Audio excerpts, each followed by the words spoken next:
Despite not playing the games anymore, I'm still a big fan of Halo collectibles, and I've been slowly working my way through the Halo Re-Edit Reach series. This is going to include all of the Noble team. These already had come out previously.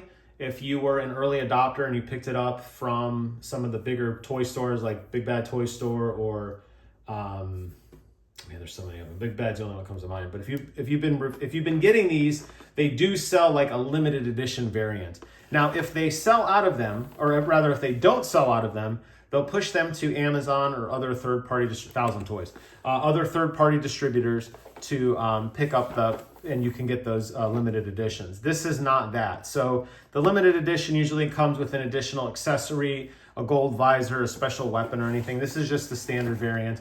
I picked it up on Amazon at a discount because they weren't selling. So I think these normally run for like $150 each, and I got it for like $115, something like that. Now, obviously, the trade-off is I don't get it day one, but because Halo Reach isn't,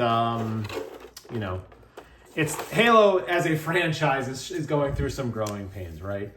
So as a result of that, I don't feel like major FOMO by missing out on some of that stuff. So the one thing here, it looks like it's pointing out, you can see it there, the exclusive edition, looks like it included a chromed plated visor, which maybe I have, no, there must have been something else. I don't know.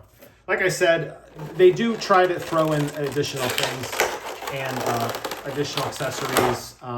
They're all mix and match, and I have such a plethora now of these, of all the different hands and all the different, obviously the hands have the different colors on them, but different weapons, and even from other sets I have different weapons on them. So they all kind of blend together after a while. Kat was always known for her head popping out. I'm just kidding.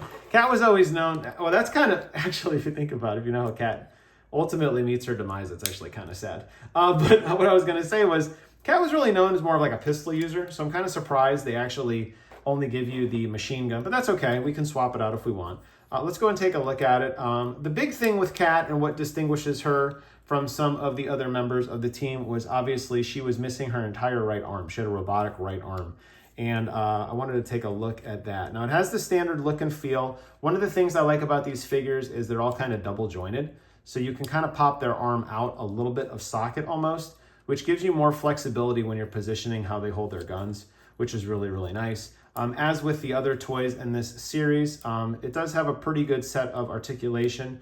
So you have the individual shoulder joint, you can adjust the arm, the wrists, you have the knee, you have the thigh actually twists in and out, you have the boot, and then you have the toe of the boot as well on top of the ankle. So lots of articulation. The challenge with these is always to get them to balance in a pose that you really, really like.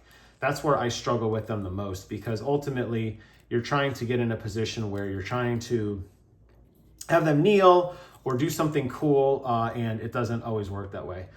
Just like with the other figures, they do have a mounting piece on their leg there. That is for a pistol. If you want, or in this case, she already has her utility pack kind of like bolted in there, but they're all mix and match, and obviously hers is blue. So if you want to put this on Carter or Meal, it might look a little out of place. And then let's go and take a look at her weapon here next.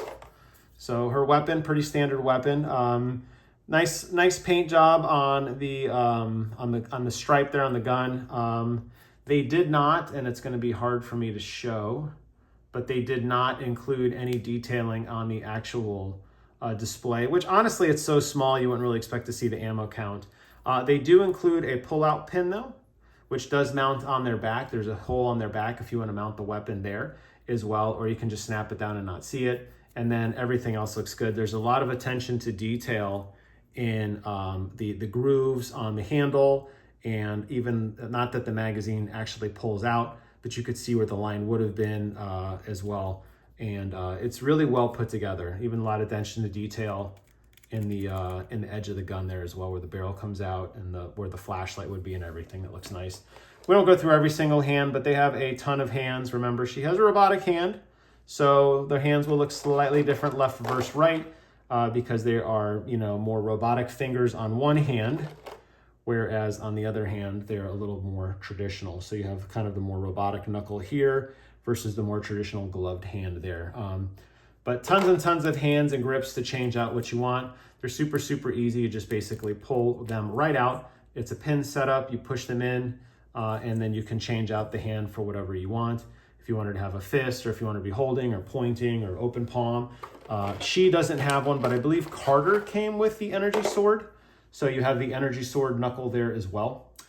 So when they're holding the energy sword, you know how they hold that with the unique grip there. So I could give her that if I want. I'll probably just give her a pistol. That's kind of what I remember her for personally.